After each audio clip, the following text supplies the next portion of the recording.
Desa Sukamulyo, sebuah desa kecil di Jawa Tengah, tersembunyi di antara ladang padi dan kebun pisang yang membentang sejauh mata memandang. Dari kejauhan, aroma khas daging sapi yang direbus dan bawang putih goreng selalu tercium, menandakan bahwa penduduk desa ini hidup dari satu mata pencaharian yang sama, membuat bakso dan olahan daging. Setiap pagi sebelum matahari naik, suara mesin giling terdengar bersahutan. Brum, brum, brum. Para lelaki sibuk memotong daging, sedangkan para ibu menimbang bumbu, menyiapkan adonan, membungkus bakso dengan daun pisang. Hidup mereka sederhana, teratur, dan nyaris tak pernah diwarnai masalah besar. Namun, pada pertengahan Mei tahun 2021, ketenangan itu hancur pelan-pelan. Dimulai dari satu sore yang tampak biasa.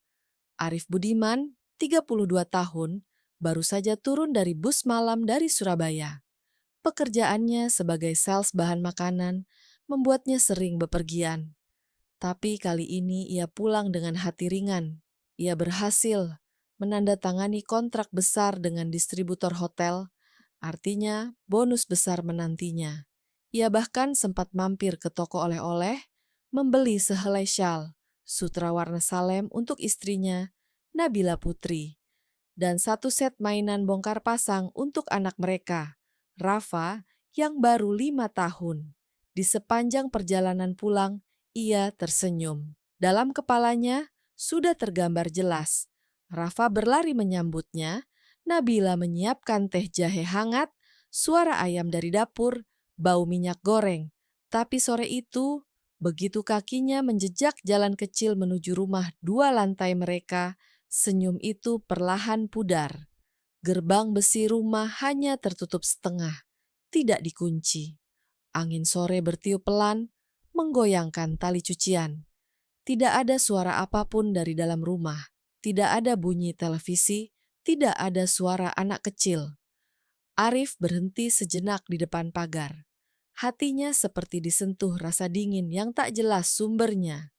Ia mendorong pagar pelan, kering, engselnya berderit panjang. Bi, Nabila, Rafa, panggilnya.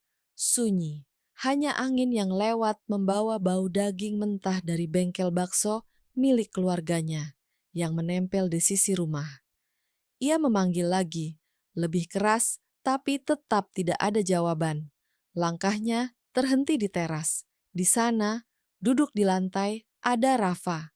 Anak itu tidak mengenakan sandal, hanya duduk diam sambil memainkan beberapa batu kecil di depan kakinya. Wajahnya kusut, matanya kosong. Rafa, panggil Arif lembut. Anak itu menoleh sebentar, lalu kembali menunduk. Biasanya, setiap kali Arif pulang dari luar kota, Rafa akan langsung berlari dan memeluk kakinya sambil berteriak kegirangan. Tapi kali ini tidak. Tidak ada senyum, tidak ada pelukan. Arif berlutut. Bunda mana nah? Nah, tanyanya. Masih tersenyum, walau perasaannya sudah tidak tenang. Rafa mengangkat kepala pelan, lalu menjawab datar, Bunda pergi. Yah, Bunda nakal. Bunda ikut Om. Arif terpaku. Kata-kata itu dingin, bukan kalimat seorang anak 5 tahun, bukan cara Rafa bicara. Hatinya bergetar. Ada sesuatu yang salah, sangat salah. Ia berdiri, matanya mencari-cari ke arah ruang tamu. Rumah tampak rapi, terlalu rapi, seolah-olah baru saja dibereskan dengan sengaja. Ia melangkah cepat masuk, dan di ruang tamu, duduk dengan tenang. Pak Sutarman, ayahnya sendiri, sedang menyeruput teh hangat. Pak Sutarman berumur 55 tahun, tubuhnya besar dan berotot, khas orang yang setiap hari berhadapan dengan daging dan pisau tajam. Kulitnya gelap, tangannya kasar, dan di balik aroma teh melati, tercium samar bau besi dan darah sapi yang sudah menempel terlalu lama. Pak, suara Arif sedikit bergetar. Nabila, di mana? Rafa bilang hal aneh. Katanya Nabila pergi sama orang lain. Pak Sutarman meletakkan gelas teh di meja, pelan sekali. Lalu menatap anaknya dengan tatapan yang sulit dibaca. Nak, duduk dulu." Suaranya tenang, terlalu tenang. Arif tidak duduk. Saya tanya, "Pa, Nabila di mana?" Pak Sutarman menghela napas panjang, lalu menjawab, "Bapak tahu ini bakal berat buat kamu. Tapi kamu harus kuat. Nabila sudah pergi. Dia bawa uang sekitar 20 juta. Katanya mau belanja bahan, tapi ternyata, ya kamu tahu sendiri perempuan kalau sudah kena rayuan orang kota. Sejak kamu ke Surabaya, dia sering dandan, sering nelpon diam-diam. Malam itu dia kabur." Arif membeku. Kata-kata ayahnya meluncur lancar, terlalu lancar. Tidak ada jeda, tidak ada keraguan, seperti sudah dihafal. "Pa?" Suaranya pelan, tapi tajam. "Nabila nggak mungkin. Dia nggak punya siapa-siapa selain saya. Dia nggak pernah dandan, nggak pernah keluar malam. Dia bahkan takut naik motor sendiri." Pak Sutarman mengangkat bahu, meneguk lagi tehnya. "Percaya atau tidak, itu urusanmu. Tapi faktanya, dia nggak di sini. Pagi-pagi Bapak bangun, uang di lemari sudah hilang, bajunya juga sebagian. Kalau dia memang perempuan baik, nggak mungkin ninggalin anak sendiri." Arif berdiri kaku, matanya menatap sekitar. Rumah itu memang tampak seolah tidak ada yang aneh, tapi di balik kesempurnaan itu ada sesuatu yang tidak masuk akal. Piring di rak semua bersih, lantai mengilap, bahkan tempat tidur Nabila tersusun rapi seperti di foto majalah. Ia menatap ayahnya lagi. "Pa, waktu itu Bapak dengar sesuatu? Suara? Apapun?" Pak Sutarman menggeleng santai. "Enggak, semuanya biasa. Cuma waktu pagi dia sudah enggak ada. Sudahlah, jangan bikin malu keluarga. Kalau perempuan sudah pergi, biar saja. Enggak usah dicari." Kata-kata terakhir itu, "jangan dicari." Bunyinya seperti perintah, bukan saran. Dan entah kenapa, dari nada suaranya, Arif merasa menggigil. Malamnya, Arif mencoba menelepon Nabila. Nomornya tidak aktif.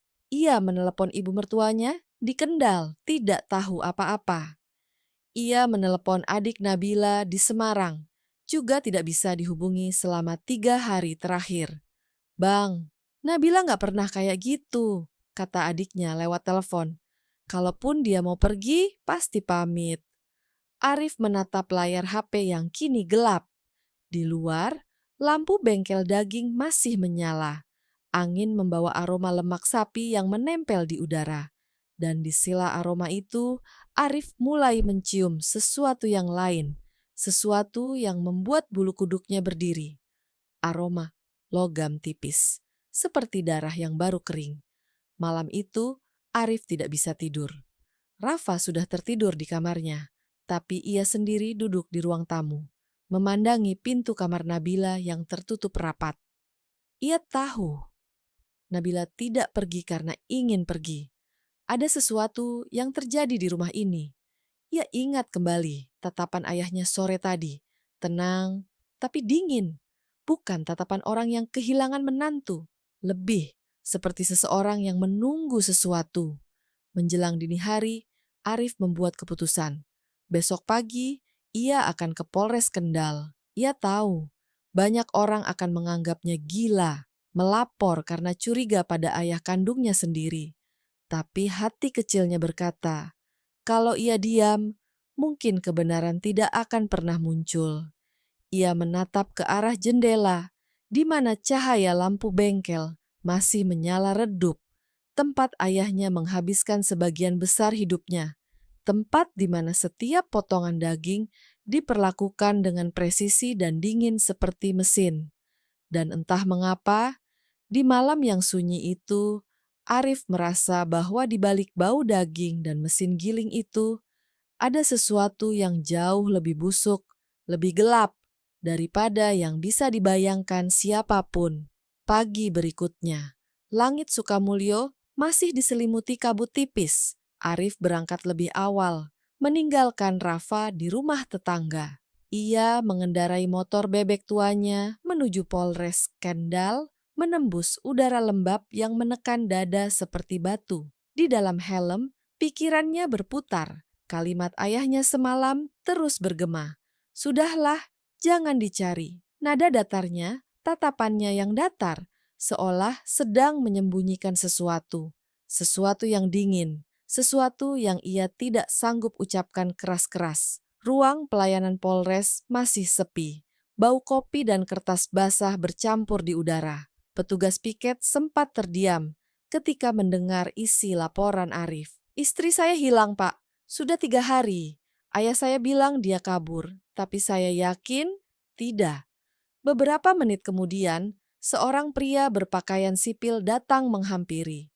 Tubuh tegap, rambut disisir ke belakang, wajahnya tenang tapi tajam. Ibtu Raka Aditya, kepala unit reskrim muda yang terkenal cepat membaca arah kasus. Ia duduk berhadapan dengan Arif, menyalakan rekorder di meja.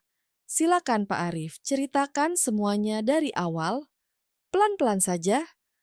Arif mulai dari kepulangannya kemarin, dari gerbang yang terbuka, dari tatapan kosong Rafa, sampai cerita ayahnya tentang uang 20 juta yang hilang. Setiap kali Arif berbicara, Ibtu Raka menatap lurus, tidak menyela, tapi matanya bergetar halus. Tanda pikirannya sedang memutar cepat di dalam. Setelah Arif selesai, Raka meletakkan bolpennya, lalu bertanya, pelan, "Jadi, Bapak sendiri merasa tidak yakin dengan cerita ayah Bapak?" Arif mengangguk. "Saya tahu beliau, tapi saya juga tahu istri saya. Nabila bukan orang yang bisa ninggalin anak. Dia bahkan takut jauh dari rumah. Kalaupun dia mau pergi, dia pasti pamit. Saya yakin ada yang tidak beres. Apakah ada tanda-tanda kekerasan di rumah? Tidak ada. Semua bersih, terlalu bersih." Kalimat itu membuat Raka mengerutkan kening. Terlalu bersih? Arif mengangguk pelan, seperti habis diberesin, bukan karena rapi, tapi seperti dihapus. Raka menulis sesuatu di notanya, lalu berkata pelan, "Baik Pak Arif, kami akan tangani ini. Tapi saya perlu jujur, kalau benar istri Anda pergi dengan kemauannya sendiri, kasus ini akan sulit dibuka lebih jauh. Namun, kalau ada dugaan tindak pidana, kami akan gali sampai tuntas." Arif menatap tajam. "Saya tidak datang ke sini untuk menuduh orang, Pak. Saya datang karena saya tahu Nabila tidak akan pernah kabur." Nada suaranya tenang, tapi di baliknya ada keyakinan yang tidak bisa dipatahkan. Dan entah mengapa, bagi seorang penyidik seperti Raka, kata-kata itu justru terasa lebih kuat daripada teriakan. Beberapa jam kemudian, Raka mengajak 2 anggota tim turun langsung ke Desa Sukamulyo. Mobil hitam berhenti di depan rumah Arif sekitar pukul 3 sore. Beberapa tetangga mulai keluar berbisik-bisik. Polisi jarang datang ke rumah keluarga itu karena memang keluarga itu tidak pernah bermasalah. Pak Sutarman tampak keluar dari bengkel dagingnya. Di tangannya masih ada pisau besar. Melihat mobil polisi, ia sempat berhenti sepersekian detik, lalu cepat-cepat menyekat tangannya dengan kain lap, pura-pura tenang. "Selamat sore, Bapak." Sapa Raka sopan tapi tegas. "Kami dari Polres Kendal. Ada laporan kehilangan dari anak Bapak. Kami ingin bertanya beberapa hal." Pak Sutarman menatap lurus, lalu tersenyum tipis. "Oh, iya, silakan masuk. Saya sudah duga pasti kalian datang. Anak saya terlalu panik, padahal perempuannya memang sudah pergi." Mereka duduk di ruang tamu. Raka memperhatikan sekeliling. Rumah itu bersih luar biasa. Lantai disapu hingga mengilap, tidak ada noda satupun. Di meja masih ada teko teh yang hangat, seolah sedang menunggu tamu. Pak Sutarman memulai ceritanya tanpa diminta. Nada suaranya datar seperti sedang membaca teks. "Beberapa hari lalu, Nabila mulai aneh, nelpon diam-diam, dandan, padahal biasanya tidak. Saya sudah curiga. Lalu malam itu saya tidur sama cucu saya, Arif kan lagi ke Surabaya. Pagi-pagi bangun, uang 20 juta di lemari hilang. Baju dia juga sebagian tidak ada. Saya tahu dia pergi. Perempuan kalau udah bosan, ya begitu." Raka menatapnya dalam. Apakah Bapak melihat dia pergi? Tidak, tapi saya tahu. Naluri orang tua, Pak. Baik, boleh kami lihat kamar beliau? Silakan, silakan, jawabnya cepat bahkan terlalu cepat. Mereka berjalan menuju kamar di lantai 2. Raka membuka pintu pelan. Aroma sabun dan pewangi masih terasa kuat. Kamar itu tertata rapi. Tempat tidur berselimut bersih, lemari terbuka setengah. Benar, sebagian pakaian hilang. Raka menyentuh lemari itu perlahan. Kapan terakhir kali kamar ini dibersihkan? Pak Sutarman menjawab, pagi setelah dia pergi. Biar nggak berdebu. Sendiri Bapak yang bersihkan? Iya, rumah ini kan tanggung jawab saya. Raka tidak langsung bicara. Ia berjalan mengelilingi kamar, memperhatikan detail kecil. Karpet yang tidak ada lipatan debu, cermin yang baru dilap, meja rias yang terlalu kosong. Semuanya seperti diatur untuk dilihat orang lain. Ia keluar kamar, menatap Arif yang berdiri di tangga. Bapak, nanti kami butuh daftar nama semua orang yang biasa datang ke rumah ini. Tukang bakso, pemasok, siapa saja. Arif mengangguk cepat. Pak Sutarman hanya berdiri diam di belakang. Ekspresinya datar, tapi dari gerakan jarinya di pinggir celana, Raka tahu pria itu gugup. Malamnya, di mobil yang berhenti di depan kantor polsek, Raka menulis catatan kecil. Kronologi versi ayah terlalu lancar, tidak ada jeda emosi, rumah terlalu bersih, tidak ada saksi yang lihat Nabila pergi. Kemungkinan besar, seseorang sedang menutupi sesuatu. Ia menutup buku catatannya dan menatap langit. Hujan mulai turun tipis. Ia tahu, kasus ini tidak sesederhana istri kabur dengan uang. Keesokan paginya, 2 jalur penyelidikan resmi dibuka. Jalur pertama, memastikan apakah benar Nabila meninggalkan desa. Tim teknis diperintahkan menelusuri semua kamera CCTV jalan utama, terminal bus, dan ojek online di sekitar Sukamulyo. Mereka juga menghubungi pihak operator seluler untuk melacak lokasi terakhir sinyal ponsel Nabila. Jalur kedua dilakukan diam-diam menyelidiki Pak Sutarman, bukan secara frontal, tapi dengan pengawasan halus. Tim intel kecil dikirim ke desa dengan penyamaran sebagai pembeli bakso, pemburu kontrak daging, dan pedagang bumbu. Raka menulis 1 instruksi di papan laporan. Perhatikan ketenangan yang berlebihan. Orang yang bersalah tidak selalu berbohong. Kadang mereka hanya terlalu siap untuk percaya pada kebohongan mereka sendiri. 2 hari kemudian, hasil pertama datang dari tim telekomunikasi. Pukul 20.15 malam yang disebut-sebut sebagai waktu kabur, sinyal HP Nabila masih terekam di sekitar rumah, tepatnya di menara BTS yang melayani wilayah Sukamulyo. Setelah itu, sinyal mati total. Tidak ada pergerakan, tidak ada panggilan, tidak ada pesan. Raka menatap laporan itu lama sekali. Kalau dia pergi naik travel atau bus, sinyal pasti pindah. Tapi di sini mati di tempat. Artinya apa? Tanya salah satu anggota. Artinya, jawab Raka pelan, dia tidak pernah pergi dari rumah itu. Beberapa jam setelah itu, hasil kedua datang. Bank tempat Arif dan Nabila menyimpan uang bersama mengirimkan data transaksi. Saldo tabungan tetap utuh. Tidak ada penarikan 20 juta.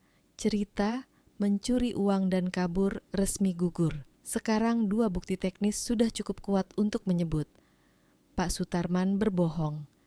Tapi mengapa? Itulah pertanyaan yang belum punya jawaban. Apakah ia melindungi seseorang? Atau justru dirinya sendiri pelaku utama? Raka duduk di ruangannya, memandangi foto keluarga yang dikirim Arif dari ponsel. Foto sederhana, Arif, Nabila, Rafa, dan di belakang mereka, Pak Sutarman. Ia berdiri dengan tangan di bahu menantunya, tersenyum samar. Tatapannya tidak terlihat seperti tatapan ayah. Ada sesuatu yang lain, halus, tapi mengganggu. Malam itu juga, Raka memerintahkan salah satu anak buahnya, Bribka Wahyu, untuk kembali ke Sukamulyo sebagai warga biasa. Tugasmu sederhana, katanya. Baur sama warga, dengar gosip. Di desa, gosip sering lebih jujur daripada laporan resmi. Wahyu mengangguk. Siap, Komandan. Hari pertama tak ada apa-apa. Hari kedua masih sepi.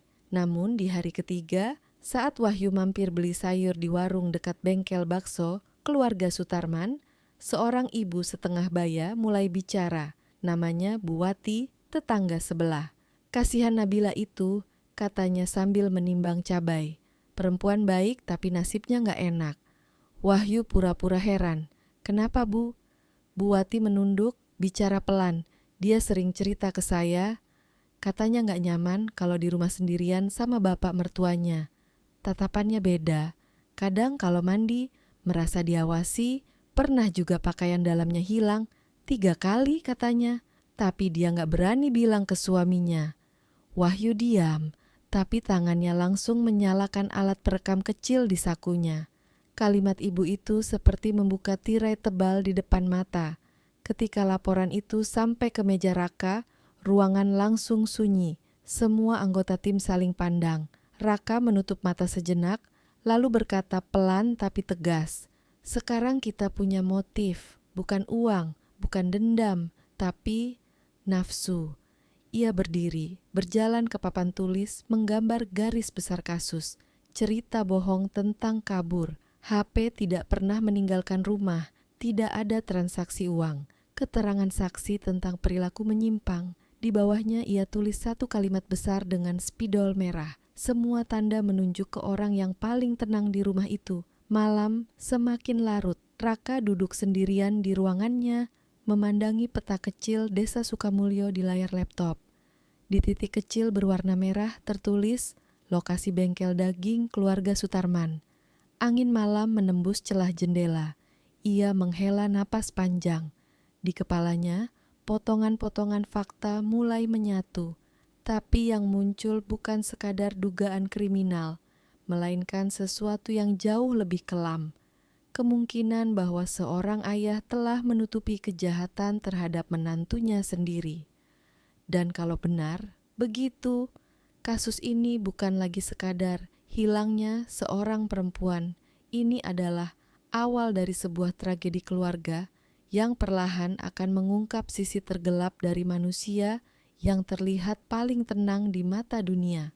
Hari-hari berikutnya di Desa Sukamulyo berjalan seperti biasa. Mesin giling bakso tetap berdengung setiap pagi. Pasar tetap ramai, dan Pak Sutarman masih terlihat membuka bengkelnya seperti tidak terjadi apa-apa. Dari luar, keluarga itu tampak normal. Terlalu normal, sampai-sampai ketenangan itu sendiri terasa seperti topeng. Tapi di balik layar, tim penyidik sudah mulai bergerak. Dengan pakaian biasa, mereka menyamar sebagai pembeli daging, pedagang bumbu, bahkan sopir pengantar bahan baku.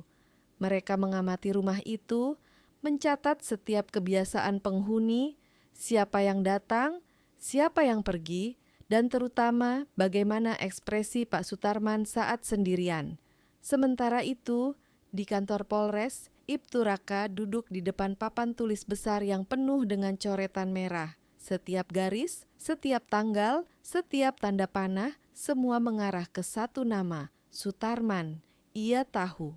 Masih terlalu dini untuk menuduh tanpa bukti fisik. Tapi semua potongan yang terkumpul, HP yang tak pernah meninggalkan rumah, uang yang tidak pernah hilang, dan kesaksian tentang tatapan aneh sang mertua telah menjelma menjadi pola. Pola yang familiar bagi seorang penyidik berpengalaman. Pola orang yang menyembunyikan dosa besar dengan kesempurnaan yang justru mencolok. Sore itu, hasil pelacakan lanjutan datang dari operator seluler. Dari rekam jejak digital, tim menemukan bahwa malam saat Nabila dinyatakan kabur, ada aktivitas aneh pada ponsel milik Pak Sutarman. Selama 2 jam setelah pukul 20.15, saat sinyal Nabila menghilang, ponsel Sutarman justru aktif. Ia menelpon beberapa nomor pemasok daging, mengirim pesan ke seorang langganan tetap, dan yang paling menarik, Ia juga sempat membuka Google dengan kata kunci cara membersihkan noda darah di lantai tanpa meninggalkan bekas. Ketika laporan itu sampai di meja Raka, ruangan kembali senyap. Hanya terdengar suara jam dinding berdetak. Raka menatap layar laptop, menatap hasil itu lama, dan dalam hati ia tahu, ini bukan lagi sekadar firasat. Keesokan paginya, ia memutuskan kembali ke Sukamulyo, kali ini dengan tujuan yang berbeda. Bukan hanya observasi, tapi konfrontasi halus. Arif ikut dalam perjalanan itu atas persetujuan Raka, bukan sebagai saksi, melainkan sebagai pencetus reaksi. Karena kadang, reaksi seseorang terhadap orang yang mencurigainya jauh lebih jujur daripada kata-kata. Mobil berhenti di depan rumah Sutarman, tepat pukul 9 pagi. Arif turun lebih dulu, disusul 2 anggota reskrim berpakaian polos. Pak Sutarman sedang menyiapkan bahan di bengkel daging. Pisau besar menancap di talinan kayu, suara daging dipukul bertalu-talu. "Pak," sapa Arif perlahan, suaranya bergetar. "Saya bawa polisi, mereka mau nanya lagi soal Nabila." Pak Sutarman berhenti memukul daging. Tangannya diam, menggantung di udara. Matanya menatap Arif, lama sekali. Lalu ia tertawa kecil. "Tanya aja nak, Bapak nggak sembunyi apa-apa." Mereka duduk di ruang tamu. Raka membuka catatan. Suaranya datar tapi tegas. "Pak Sutarman, kami hanya ingin mengonfirmasi beberapa hal kecil. Pertama, malam tanggal 14, Bapak masih di rumah, benar?" "Benar." "Sekitar jam 8 sampai 10 malam, Bapak sempat telepon beberapa orang pemasok?" "Iya, biasa urusan kerja. Kenapa?" "Bapak juga sempat mencari di Google tentang cara membersihkan noda darah." Sutarman terdiam sepersekian detik, sebuah jeda kecil, tapi mematikan bagi telinga penyidik. Kemudian ia menjawab cepat, "Oh itu, iya biasa, kan habis motong sapi, saya cemas noda darah susah hilang." Raka tidak menanggapi, ia menatap lurus, lalu menulis sesuatu di catatannya. "Baik, kalau begitu, boleh kami lihat area kerja Bapak sebentar. Silakan." Nada suaranya tetap datar, tapi jemarinya mulai mengetuk meja tanpa sadar. Mereka berjalan menuju bengkel. Ruangannya besar, lantainya dilapisi semen, di satu sisi tergantung deretan pisau tajam yang disusun rapi. Di pojok ruangan, 2 buah freezer besar berdengung pelan. Raka mendekat menyentuh salah satu freezer. "Ini semua isi bakso, Pak?" "Iya, stok buat minggu depan." Raka menatapnya sejenak. "Saya boleh buka sedikit?" Pak Sutarman berhenti sebentar, lalu mengangguk. "Boleh, asal jangan lama. Suhunya harus dijaga." Raka membuka tutup freezer. Bau daging beku menyembur keluar, dingin menusuk hidung. Semua terlihat normal. Bungkusan daun pisang, plastik putih, rapi, berlabel tanggal produksi. Namun justru kerapian itu lagi-lagi terasa ganjil. Setelah keluar, Raka berbisik pada anggotanya, "Catat nomor batch di semua freezer. Nanti kita minta izin ambil sampel."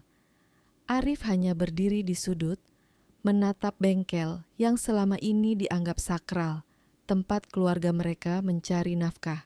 Sekarang, tempat itu terasa seperti gua gelap, penuh rahasia dan bayangan berdarah. Sore harinya, tim kembali ke kantor. Raka mengumpulkan seluruh hasil temuan di ruang rapat. Di papan putih, ia menulis besar-besar, motif mengkake nafsu, semua mata menatapnya. Ia menunjuk catatan di tangannya. Saksi tetangga menyebut perilaku tidak wajar. Rekam digital menunjukkan pencarian tentang darah. Dan yang paling penting, semua skenario kabur adalah palsu. Ia menatap timnya satu persatu. Kita tidak bicara soal uang, kita bicara soal obsesi. Beberapa hari kemudian, tim lapangan berhasil mengonfirmasi kesaksian baru. Seorang mantan pekerja di bengkel daging, lelaki tua bernama Paidi, mengaku pernah mendengar pertengkaran keras antara Nabila dan Pak Sutarman. sekitar 2 minggu sebelum kehilangan. Waktu itu saya lagi potong daging di belakang. Katanya, saya dengar suara Bu Nabila tinggi sekali. Katanya, kalau Bapak masih kayak gini, saya bilang ke Arif. Lalu sunyi, terus saya dengar pintu dibanting. Kayak gini gimana maksudnya? Tanya penyidik. Paidi menggeleng cepat, takut bicara. Tapi saya lihat mata Pak Tarman sore itu, Pak. Serem, kayak orang mau bunuh. Keterangan itu menjadi potongan terakhir yang membuat Raka yakin. Satu-satunya langkah selanjutnya, penggeledahan besar. Ia menyiapkan berkas dengan tangan sendiri. Bukti digital, kesaksian, laporan perbankan, dan keterangan saksi. Semuanya cukup untuk meyakinkan kejaksaan agar mengeluarkan surat izin. Namun sebelum berkas itu dikirim, ia duduk sejenak menatap layar komputer, di mana wajah Nabila terpampang dari foto keluarga kecil itu. Wajah lembut, mata teduh, sama sekali tidak terlihat seperti perempuan yang punya rahasia. Dan justru karena itu, Raka semakin yakin dia bukan pelaku, dia korban. Sementara itu, di desa malam-malam semakin aneh. Beberapa tetangga mulai berbisik tentang bau busuk samar yang kadang tercium dari arah bengkel daging, tentang suara aneh di malam hari, tentang freezer yang terus menyala bahkan saat listrik desa sempat padam. Arif yang masih tinggal di rumah itu mulai kehilangan tidur. Setiap malam ia duduk di ruang tamu, memandangi tangga menuju kamar Nabila, mendengar bunyi mesin freezer berdengung pelan, dan di dalam kepalanya pertanyaan yang sama berulang-ulang. Kalau benar Nabila tidak keluar rumah, maka dia masih di sini. Di mana? Pada suatu malam, sekitar pukul 11, ia mendengar suara langkah dari dapur, pelan tapi jelas. Ia bangun, memanggil, "Pak." Tidak ada jawaban. Ia berjalan ke dapur, hanya menemukan pintu bengkel sedikit terbuka. Dari dalam, terlihat bayangan ayahnya duduk sendirian di bangku kayu, menatap kosong ke arah mesin giling. Di tangan kanannya, segelas arak murahan. Arif berdiri di ambang pintu, tidak berani bicara. Pak Sutarman meneguk minuman itu, lalu berkata pelan tanpa menoleh. Dulu, orang bilang kerjaan jagal itu berat. Tapi lama-lama, kamu tahu, kalau udah biasa, bau darah itu malah bikin tenang. Arif membeku. Ada sesuatu di nada suaranya yang tidak lagi manusiawi. Keesokan harinya, Arif mendatangi Polres lagi. Matanya merah, tangannya gemetar. "Pak Raka, tolong segera lakukan penggeledahan. Saya nggak tahu kenapa, tapi saya yakin Nabila masih di rumah itu." Raka tidak bertanya banyak. Ia hanya mengangguk, mengambil map berkas di mejanya, dan berkata dengan suara rendah tapi tegas, "Baik, kita akan buka semuanya. Dan kalau dugaan ini benar, apa yang kita temukan di sana mungkin akan mengubah cara kita memandang manusia." Hari itu juga, surat izin penggeledahan resmi dikeluarkan. Raka menatap jam dinding, pukul 6 pagi besok, mereka akan berangkat dengan tim lengkap, reskrim, forensik, dan 1 unit polisi bersenjata. Di luar kantor, langit Kendal memerah oleh matahari senja. Burung-burung kembali ke sarang, sementara angin laut membawa aroma garam dan debu. Dan di kejauhan, di desa Sukamulyo yang terlihat damai dari luar, seorang pria tua masih duduk di depan freezer, mengelus permukaannya dengan jari kasar yang bergetar, berbisik pelan, "Semua sudah bersih, tak ada yang tersisa, tidak akan ada yang tahu." Tapi ia salah, karena malam itu suara mesin freezer yang selalu menenangkan baginya mulai terdengar seperti dengung neraka, dan di kejauhan ban mobil hitam sudah berputar perlahan di jalan utama, membawa surat resmi yang akan membuka rahasia yang selama ini disembunyikan dengan darah, dengan ketenangan palsu, dan dengan senyum seorang ayah yang terlalu lama menipu dirinya sendiri. Subuh di desa Sukamulyo berjalan seperti biasa. Kabut menggantung rendah di atas sawah, dan suara ayam bersahutan dari kejauhan. Tapi pagi itu ada sesuatu yang lain, sesuatu yang tidak pernah terjadi sebelumnya. Di desa yang damai itu, tepat pukul 5:30, 4 mobil hitam berhenti di ujung gang kecil yang menuju rumah keluarga Sutarman. Lampu-lampu depan masih menyala, dan suara pintu mobil terbuka menembus udara dingin pagi. Belasan polisi turun dengan pakaian lapangan. Mereka tidak berteriak, tidak membuat keributan. Semua bergerak cepat, hening, seperti bayangan yang menyapu jalanan basah oleh embun. Di tengah mereka, Ibtu Raka Aditya berdiri dengan map berisi surat perintah penggeledahan di tangan. Di belakangnya, Arif Budiman berjalan pelan, wajahnya pucat, mata bengkak karena semalam tidak tidur. Ia tidak tahu apa yang akan ditemukan pagi ini, tapi hatinya sudah bersiap untuk yang terburuk. Ketika rombongan berhenti di depan pagar rumah, Pak Sutarman sudah berdiri di teras, mengenakan kaos oblong dan celana pendek kerja. Ia terlihat kaget, meski berusaha menutupi dengan senyum hambar. Pagi-pagi sudah ramai sekali, gumamnya pelan. Ada apa, Pak Polisi? Raka melangkah maju memperlihatkan surat resmi. Selamat pagi, Pak Sutarman. Kami memiliki izin penggeledahan terhadap rumah dan area kerja Bapak terkait laporan kehilangan menantu Bapak, Ibu Nabila Putri. Sekilas, wajah Sutarman tampak kehilangan warna.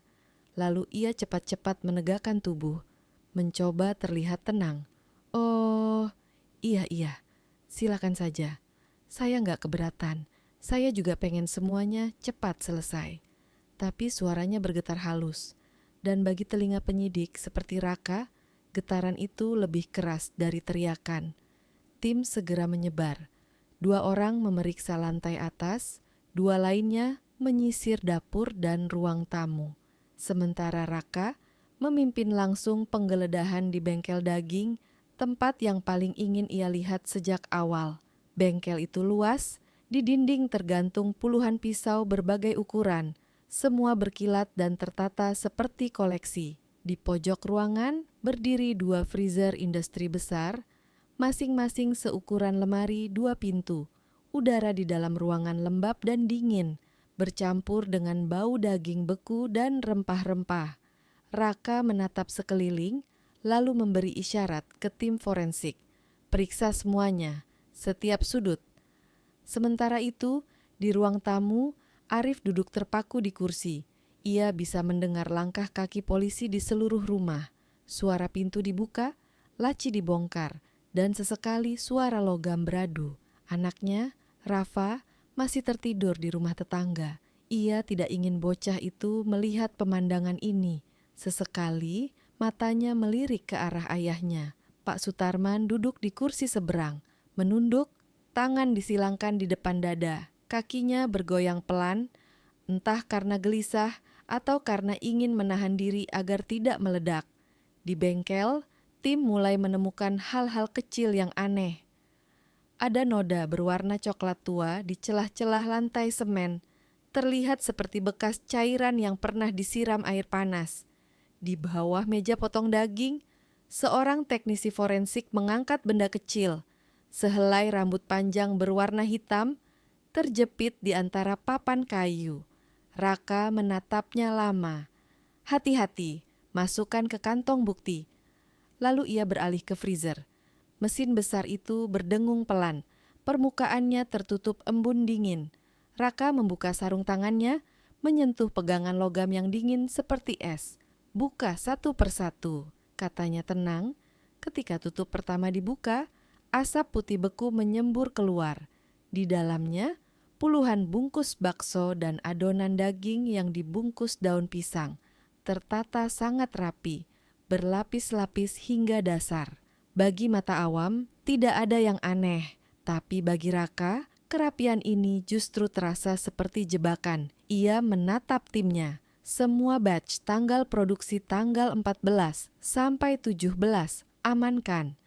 Tim mulai mengangkat bungkusan satu persatu, memasukkannya ke dalam kotak bukti berpendingin. Udara di dalam bengkel semakin dingin dan suasana semakin berat. Lalu salah satu anggota berteriak kecil, "Pak, di belakang freezer ini ada ruang kosong." Raka mendekat. Mereka memindahkan lemari es beberapa sentimeter dan benar saja di dinding belakang ada lubang kecil seukuran jari. Lubang itu menembus ke arah kamar mandi di rumah utama. Raka menunduk, menyorotkan senter ke dalam. Lubang itu halus, seperti dibor dengan hati-hati. Ia berdiri perlahan. "Ini bukan sekadar rumah jagal," katanya pelan. "Ini tempat seseorang memuaskan obsesi." Pukul 10 pagi, penggeledahan berlanjut ke kamar pribadi Pak Sutarman. Kamar itu berbeda dari bagian rumah lain. Gelap, berantakan, bau apek dan rokok murah. Kasur lipat dibiarkan terbuka, dan di sudut kamar ada lemari kayu tua dengan cat mengelupas. Salah satu anggota membuka lemari itu. Awalnya hanya pakaian kerja biasa, tapi di bagian bawah, lantainya terasa aneh, seperti ada papan ganda. "Komandan," bisik salah satu anggota, "ini bisa diangkat." Raka mendekat, menunduk, mengetuk permukaannya pelan. Suara yang muncul terdengar kosong. Dengan obeng kecil, mereka mencongkel papan itu, dan di bawahnya muncul sebuah kotak kayu kecil, ditutup rapi, berdebu, tapi jelas sudah lama disimpan. Semua orang diam. Raka mengangkat kotak itu ke atas meja. Ia menarik napas dalam, lalu membuka tutupnya perlahan. Hening. Selama 3 detik, tidak ada yang bergerak. Di dalam kotak itu tersusun rapi puluhan potong pakaian dalam perempuan, berbagai warna, beberapa masih menempel noda, semuanya dilipat rapi seperti koleksi pribadi. Salah satu anggota spontan mundur menutup mulut. Udara kamar mendadak berat. Raka memejamkan mata sebentar, lalu memanggil Arif yang menunggu di ruang tamu. "Pak Arif, tolong kesini sebentar." Ketika Arif melangkah masuk dan melihat isi kotak itu, wajahnya langsung pucat, tangannya bergetar, suaranya hampir tak keluar. Itu milik Nabila. Saya kenal kainnya, itu yang dulu hilang." Air matanya jatuh begitu saja. Kakinya lemas, hampir tidak bisa berdiri. Raka segera menahannya. "Cukup, tidak perlu kata-kata lagi. Bukti itu sudah bicara sendiri. Lebih jujur dari pengakuan apapun." Pak Sutarman, yang sejak tadi duduk diam di kursi ruang tamu, tiba-tiba berdiri. Wajahnya pucat, matanya merah. "Sudah cukup, kalian puas?" teriaknya dengan suara parau. "Itu cuma barang lama, jangan fitnah saya." Raka menatapnya tajam. "Kami belum menuduh, Pak, tapi semua ini terlalu banyak kebetulan." Sutarman menunduk, mengusap wajahnya, lalu berjalan pelan ke arah dapur. 2 polisi segera menahannya, namun ia hanya mengangkat tangannya. "Tenang, saya cuma mau minum air." Raka memberi isyarat agar dijaga ketat. Ia tahu, orang seperti ini, kalau merasa terpojok, bisa nekat melakukan apa saja. Sementara tim forensik terus bekerja, Raka berdiri di depan freezer besar itu lagi. Ia menatap permukaan logamnya lama-lama. Permukaan itu memantulkan bayangannya sendiri. Wajah lelah, mata tajam, dan di baliknya 2 huruf merah dari label yang menempel di sisi freezer. Batch 1405. Tanggal itu sama dengan malam hilangnya Nabila. Sebuah firasat mulai tumbuh di dadanya. Dingin, berat, dan sangat mengerikan. Ia memanggil teknisi forensik. "Segel semuanya. Jangan ada satupun bungkus yang tersisa di sini. Kita kirim ke laboratorium untuk pemeriksaan DNA." Menjelang tengah hari, rumah keluarga Sutarman berubah menjadi lokasi investigasi penuh. Setiap ruang difoto, setiap benda diberi label. Warga desa mulai berkerumun di luar pagar, berbisik-bisik dengan wajah bingung dan takut. Mereka tidak tahu apa yang sedang terjadi, tapi aroma ketegangan sudah menyebar. Arif duduk di tangga depan rumah, memegang kepala dengan kedua tangan. Ia tidak menangis lagi. Air matanya sudah habis. Yang tersisa hanya keheningan yang menusuk dada. Raka keluar dari bengkel, berdiri di sampingnya. "Pak Arif," katanya pelan, "kami akan kirim semua bukti ini ke Jakarta untuk uji forensik. Mungkin butuh waktu beberapa hari, tapi saya janji kita akan tahu kebenarannya." Arif tidak menjawab, hanya mengangguk pelan. Tatapannya kosong, tertuju pada pintu bengkel yang kini tertutup segel polisi. Di balik pintu itu, suara freezer masih berdengung halus, pelan, monoton, seperti jantung yang berdetak di balik daging beku. Menjelang sore, penggeledahan resmi dinyatakan selesai. Tim membawa puluhan bungkus daging sebagai barang bukti, sehelai rambut, dan kotak kayu kecil yang kini sudah terbungkus plastik bukti. Raka berdiri di depan rumah, menatap gang desa yang mulai dipenuhi warga. Ia tahu, mulai besok, desa ini tidak akan pernah sama lagi. Dan malam nanti, di ruang laboratorium yang dingin dan terang benderang, mungkin untuk pertama kalinya, kebenaran yang tak pernah dibayangkan manusia akan muncul dari hasil tes DNA. Sebuah kebenaran yang begitu kejam, hingga tak ada satupun yang siap untuk mendengarnya. Pak Sutarman dibawa sementara ke kantor Polres untuk pemeriksaan lanjutan. Ia tidak melawan, tidak bicara banyak, hanya tertunduk diam di kursi belakang mobil polisi.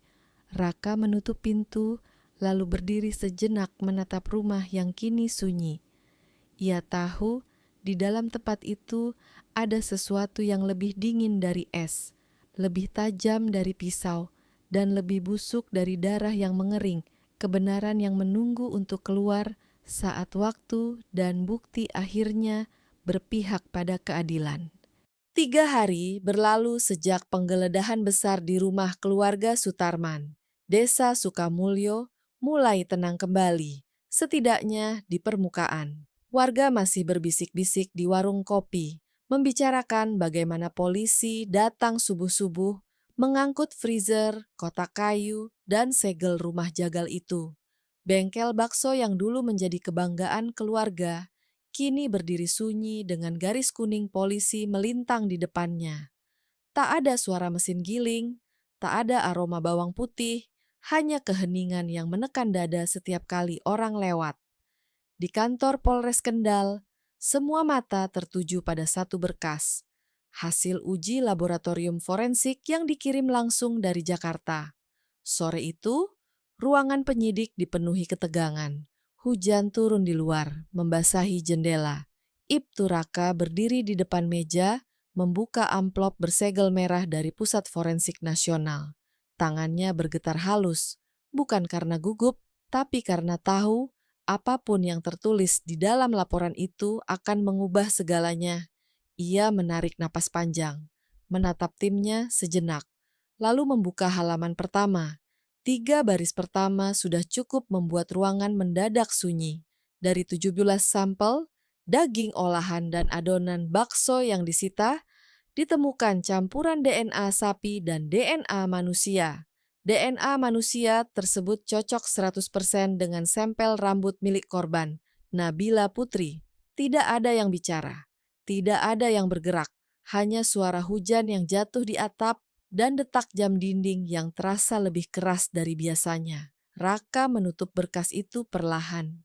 Ia menatap anak buahnya. Siapkan surat penangkapan. Malam ini juga, jam menunjukkan pukul 8 malam. Langit Kendal gelap pekat. Lampu-lampu rumah mulai padam satu persatu. Tapi di jalan menuju desa Sukamulyo, konvoi 2 mobil polisi bergerak perlahan. Di kursi depan mobil utama, Raka duduk diam, wajahnya keras tapi matanya muram. Ia sudah menyiapkan diri untuk melihat kebusukan paling dalam dari manusia yang selama ini tampak tenang.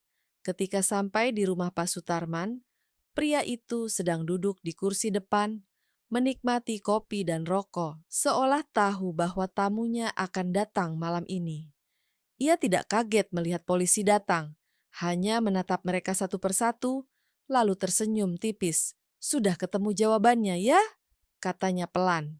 Senyumnya hambar, tapi matanya memancarkan sesuatu antara lelah dan pasrah. Raka berdiri di hadapannya. Bapak Sutarman, kami membawa surat penangkapan. Anda ditetapkan sebagai tersangka dalam kasus pembunuhan Nabila Putri. Pak Sutarman menatap ke bawah, lalu tertawa pendek, getir, serak. Tersangka, ya, katanya pelan. Padahal saya cuma penggiling daging biasa. Mereka membawanya ke Polres tanpa perlawanan. Tidak ada teriakan, tidak ada upaya kabur, hanya langkah kaki pelan menyusuri jalan yang becek oleh hujan. Di ruang interogasi, lampu menyala terang. Udara dingin dari AC bercampur dengan aroma tembakau dari bajunya. Ia duduk, tangan diikat longgar di depan meja. Raka duduk di seberangnya. Berkas forensik terbuka di atas meja. Pak Sutarman, suara Raka tenang. Kami tidak butuh pengakuan kalau Bapak tidak mau bicara. Tapi laporan ini, ia menunjuk kertas di depannya. Tidak bisa dibantah. DNA istri anak Bapak ditemukan di daging yang Bapak olah. Henning, lama sekali. Sampai akhirnya, Sutarman tersenyum samar. Mata menatap kosong ke dinding. Aku nggak tahu. Sejak kapan aku berubah? Suaranya pelan, nyaris seperti gumaman. Mungkin waktu Arif bawa dia ke rumah pertama kali. Cantik, sopan, lembut. Tiap pagi bantuin di dapur, kadang nyuci piring sambil nyanyi kecil. Aku pikir cuma rasa bangga, rasa sayang seperti orang tua. Tapi lama-lama, aku mulai ngerasa sesuatu yang salah. Ia berhenti sejenak, menelan ludah. Awalnya aku lawan, aku malu. Tapi tiap kali lihat dia senyum, aku lupa. Sampai suatu malam, Arif lagi di luar kota. Aku masuk ke kamar, ngajak ngobrol. Dia marah, dia teriak. Aku panik. Raka menatapnya tanpa berkedip.